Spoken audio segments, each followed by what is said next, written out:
Welcome, everybody. In today's episode, we address questions on text-first HTML emails, the start of holiday sales, product recommendation quizzes, sustainability, and even more cart abandonment splits. I'm Greg Zakwitz.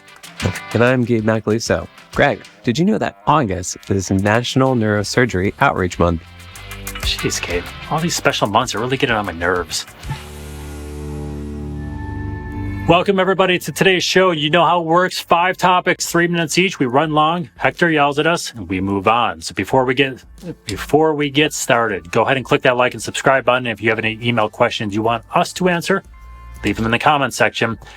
Remember, kids, great email marketing doesn't have to be expensive. In fact, it's a myth Omnisend shatters every single day. So be sure to find out more at omnisend.com. Gabe, our first topic today deals with Textity text emails versus HTML emails. Like how I try to be cute here. I continue to see this question and debate posted on message boards and in Slack channels. So which is better, text or HTML emails? Okay, I'm going to breathe because I have like some really sarcastic, I want to hear it. So, I think it's, okay, where do we start? So, Slack message, social media boards, it's going to be full of the email experts, right? Yes. That's why I'm there. Yeah. And it's like everybody's always trying to find the new thing. We might as well put in there what's better, like improving your open rates through better opt-ins or inserting one of those magical pixels that gets you to the inbox primary tab in Gmail. Yeah. Oh, I remember those. Yeah. So they're still poking around everywhere as well. All right. But to get back to the root of the question, what's better, text or HTML? Email, we're selling stuff for e-commerce. There should be pictures. You have to have HTML to have pictures. I think that's going to be the best bet just overall, right? Like if you had to pick one, which one are you doing? You're doing HTML. You're having clear call to actions. You're having buttons. People are lazy shoppers. You're showing pictures because pictures are pretty. I always tell people, I'm like, go back to middle school. When you read through a textbook, you didn't read the text. You read picture captions and you read bulleted list and you looked at graphs. That's what draws people's attention in. If you want to incorporate text into your HTML emails because someone's really invested, fine. Do I think there's an appropriate tone in place for text emails? Yes. Automations.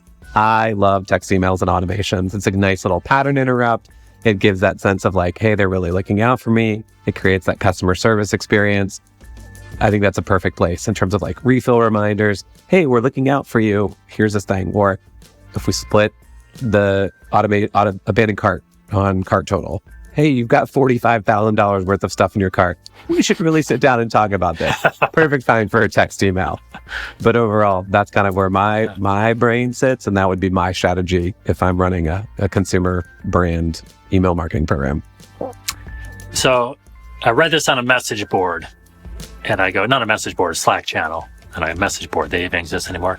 Slack channel. And I couldn't believe someone was asking it. I'm like, are we really here? Right. So I had so many thoughts go through my head, all very sarcastic.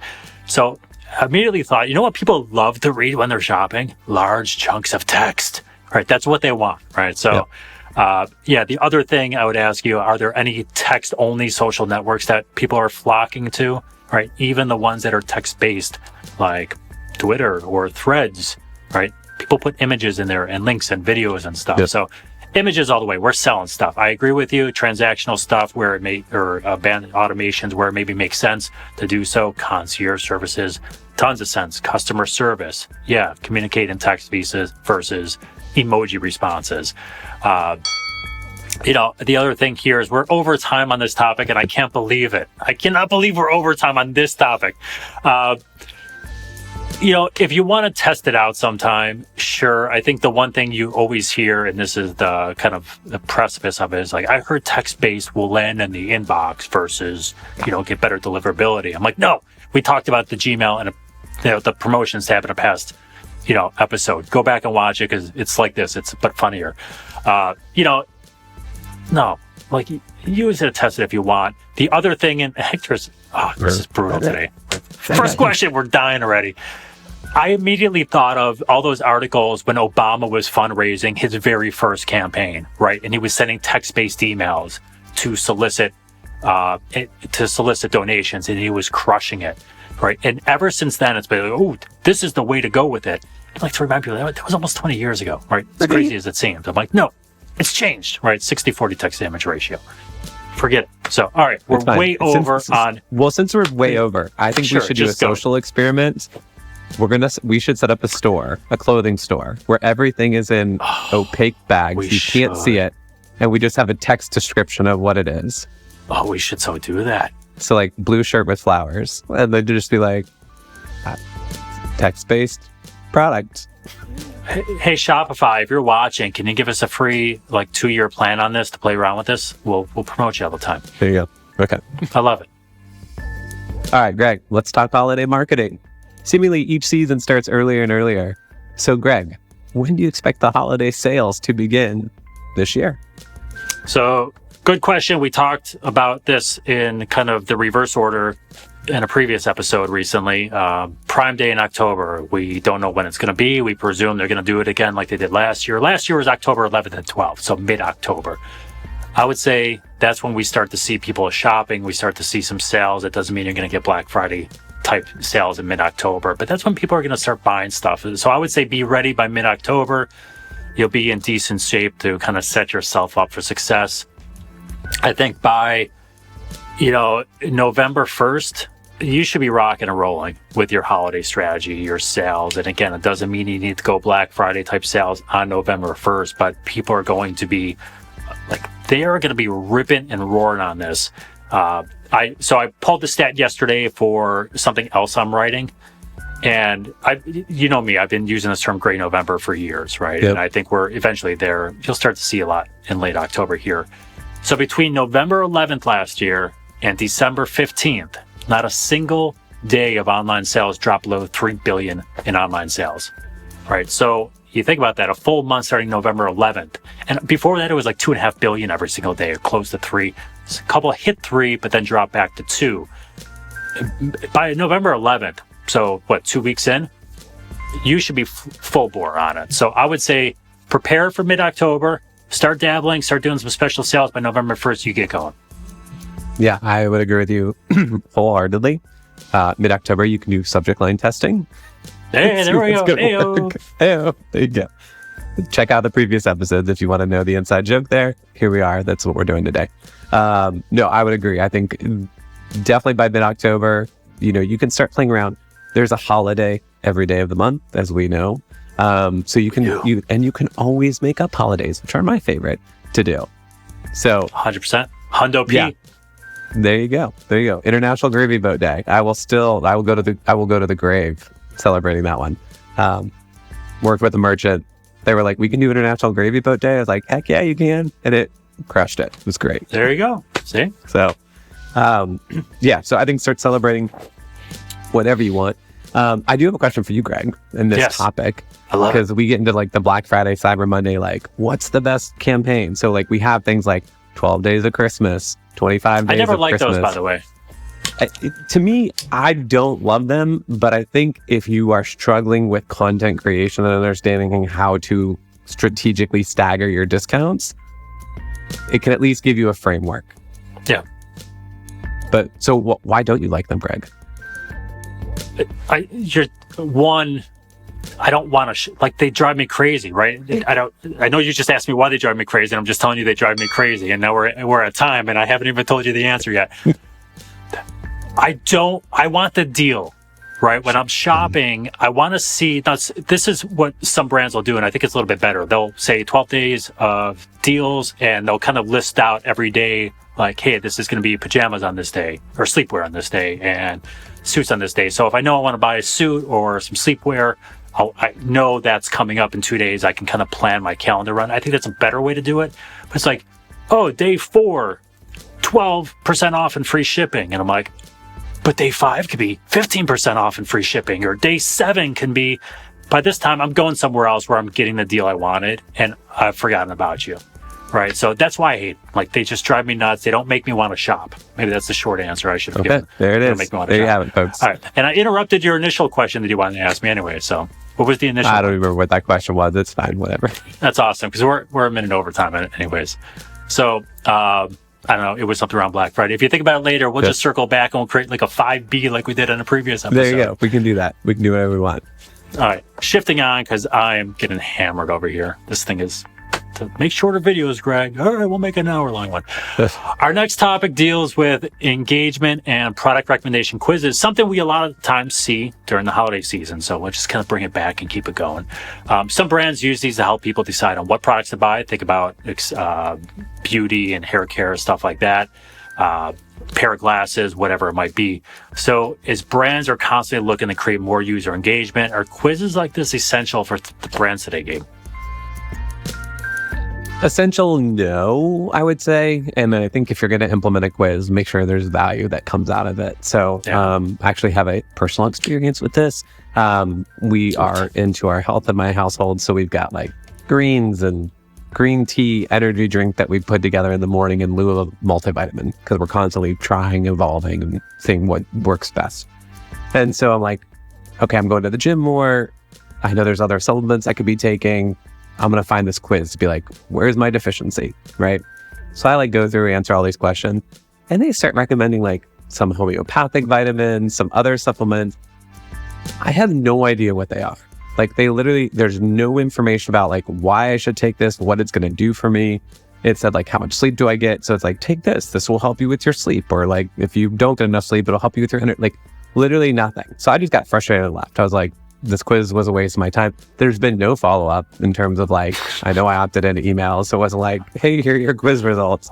So it's one of those things. If you're going to implement a quiz, make sure you implement it all the way. Don't just get to step A and be like, yeah, we'll get to B and C, and then like, squirrel, and you just like move on, and then you forget about the rest of the steps. So if you're going to use quizzes and you're going to actually utilize that data for good, segmentation, dynamic content, retargeting, if you're going to utilize it and you have the time to utilize it, by all means, please implement it. On the flip side of this, I worked with a makeup brand. They kind of like were at the forefront of these quizzes. They saw massive growth. People love their quizzes, and it directed them specifically to, here's the makeup you need to buy for your skin tone and your face shape. And it was a massive success. That is like, people are lazy. They want to be told what to do. And it kind of created that experience of going into the makeup counter and being like, this is what will work for you. That makes total sense. So time and place, I think, is key here. Essential, no. Positive shopping experience, yes. What say you? Yeah, I would agree with you. I normally don't take them, but every now and then I come across one that I'm like, I was talking to the CEO of 10th Street Hats a couple of years ago, and they kind of sell like, I don't even know how to describe, like fedoras and like fancy, like formal wear hats, right? But also chic. And he was saying, we were talking about returns, and he said, returns are an issue, right? Because hat sizing, to make it look good. So they started doing like a virtual try-on and stuff. But they put a quiz in there for type of head you have, right? To try to figure out the best type of hat for you. I have kind of an ovalish head. Hats really don't fit me well. Skincare, makeup, I think things like that make perfect sense, right? You have oily skin, you're not at dry skin, same type of hair, right? Everyone has different types of hair. I think those can be really good. I think the place to use it is like welcome messages, right? If you're a brand that fits that really well, right? People are there to shop. Maybe they did the quiz online, maybe they didn't, but welcome message could have a really good place to link over to the quiz from there. You mentioned segmenting I want to talk about for just a second. And I want to talk about it because we're already over time. So why not? It's a theme of today, overtime. So we see these for the holidays a lot. I think for the holidays, I could argue both sides, whether they're good for the holidays or bad for the holidays. They might limit your gift giving recommendations a little too much for what people are on there. I could argue the other side, but segmenting. So I take the quiz, say during the holiday season, and then you segment off that post holiday because you want to send me the most relevant messages possible. I could see that being a bad thing. Now you're segmenting on gift giving, not what is best for me. Yeah, I would agree with you on that one. All right. So we like them. You like them? Yeah, I love quizzes. Okay, me too. It's a high intent to purchase, man. Like if I'm gonna dedicate time to filling out a quiz, maybe not intent to purchase, but high intent to engage with your brand. Well, I think if they're going that far and they're doing that, chances are they're looking for something to buy from someone. Yeah. So love it. Get me to buy. Tell me what to buy. Just tell me what to buy and I'll buy it. Like, give me the background information on it. Buy a coffin. All right. Let's move on to our trends topic. trends topic, which is about sustainability and consumer spending. We see it marketed. We hear that consumers look for it when shopping, but really, how important is it? Hot take, Gabe. I think for the most part, it doesn't matter. I think I could be completely wrong here because I read data telling me otherwise.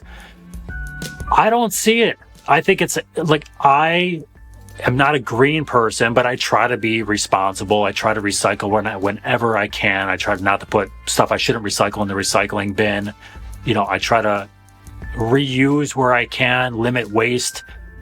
If I had the choice between a pair of jeans that came from recycled material and didn't, I would probably go for the recycled material. If it costs $40 more and I'm not sure how it fits, I'll buy the jeans, like the non-recycled jeans. I'll buy the wasteful jeans. Like, I don't think it matters. And I think for young people, like, we're not seeing the world taken over by green companies and all these other companies are like falling flat on their face, right? I think the narrative is not, I want to say lazy, but I think it's an incorrect narrative for people here. So, does it really matter for brands? I don't know. Maybe not, but I don't see it. I just don't. I don't know. That's me. What do you think? Yeah. So if our adept watchers notice, I was like looking over here because I was Googling something as you were talking, which I don't like to do because I want to focus, but you reminded me of this thing. And there's a company. So like every quarter, my wife and I make a donation to a nonprofit. We live by the ocean in Charleston, South Carolina. So we came across this company, we should donate to them. Okay, so we start digging into it. They've got a D2C brand. They do like apparel and all this kind of stuff. And then it's this whole concept of this greenwashing. Have you heard of the greenwashing? Yes. Yep. Yeah. So, and I think that's where like buyers are smart. And so like, if you're going to come off as a green company, you better have your stuff in order. Because this one specific company that like, they have their stickers on everything and they're hip. And it's like, one of those brands where like, you're eco-friendly, so we're going to buy from you. Like, there's all kinds of controversy surrounding this company. And I immediately went from like, oh, this brand is so cool, to now I see their stickers and I'm like repulsed by it. And I will literally never buy anything from them because they literally built their entire company story around this, like, hey, we're doing good for the oceans. We're pulling in we're pulling in plastics and we're building products out of that. And it's kind of a scam. And so it's like, people will learn that stuff. People will dig if they're eco-conscious enough that that's important to them to purchase. So do I think there's anything wrong with being like socially aware of your surroundings and being good for the environment and being good for the world? Absolutely not. Just make sure you absolutely, if that is going to be the flag you put in the ground, you better make sure that that ground is solid and you fulfill everything that you're promising. Because if not, you're going to implode. Agree 100% with you. And again, I'd say we don't see tons of businesses collapsing that are not doing it, which tells me there's plenty out there for everyone, as much as we want to make of it. But if you get a chance, right, I'll support whoever I can that does something good. But people will dig, man. They will dig on anything. It's unbelievable.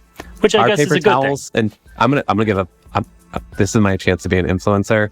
Real paper products. If you're listening, love your products. We get your toilet paper. We get your paper towels from you all. It comes in cardboard boxes. Everything's wrapped in paper. It's made from bamboo. Check them out. REEL. They're awesome. And there you go. You guys send me some free products because I'll use them. So there you go. That's my shameless plug for the day. Tag them on social, Gabe. Okay. I could use some of those. I'll check them out. There you go. You're influencing already. All right, Gabe, we've crushed time on every single topic so far today. So let's try to finish, I don't know, within 12 minutes, I guess. Our final topic today involves, again, those automated splits. And I was confused on a previous episode. I thought we talked about this already. We did it. It's right now. So if you're watched all the episodes looking for it and confused, this is the one.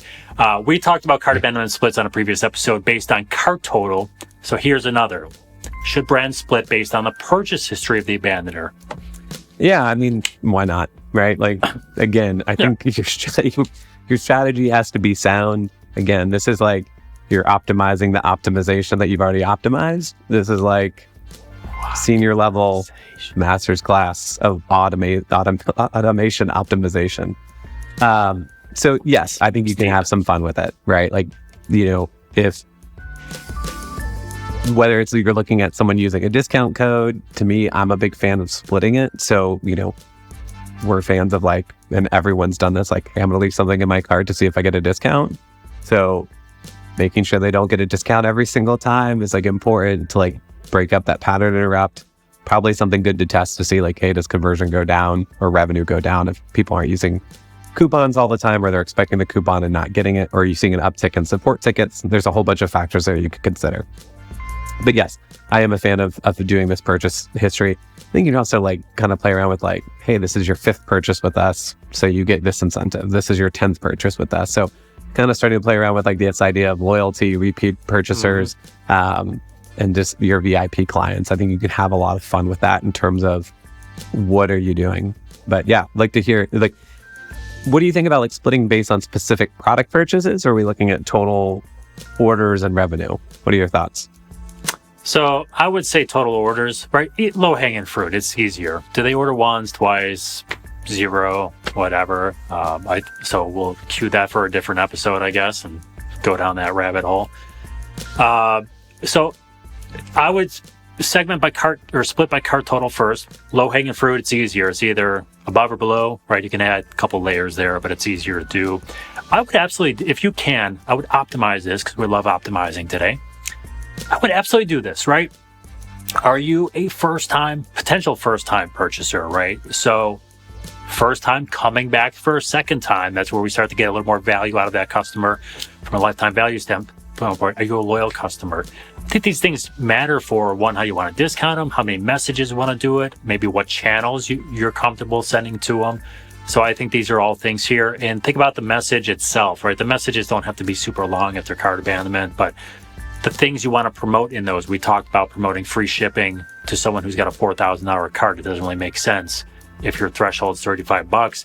Same thing, if you've never purchased before, maybe you need more about return policies and more social proof in there. If you're a loyal customer, it can be straightforward. I love what you said about VIP, right? So even if you don't have a VIP program, this is a way to kind of make that. Shockingly, I saw a chart last week about what consumers want for VIP programs in 2023.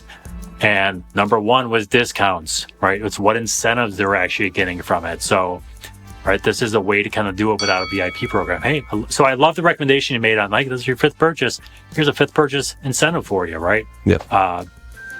And then if you can combine that with free shipping, even better, right? The split, free shipping split or threshold price cart total threshold. But I think it's there for you. It's easy enough to do. It takes a little effort to kind of think about what you want to do, but start small and kind of go from there. And I think you can customize your messages a little bit different. So for me, I'm all about it, but do the cart total first. It's easier. All right, Gabe, we've gone over every single question today. It's awesome. But luckily for Hector, that's the last question we are covering today.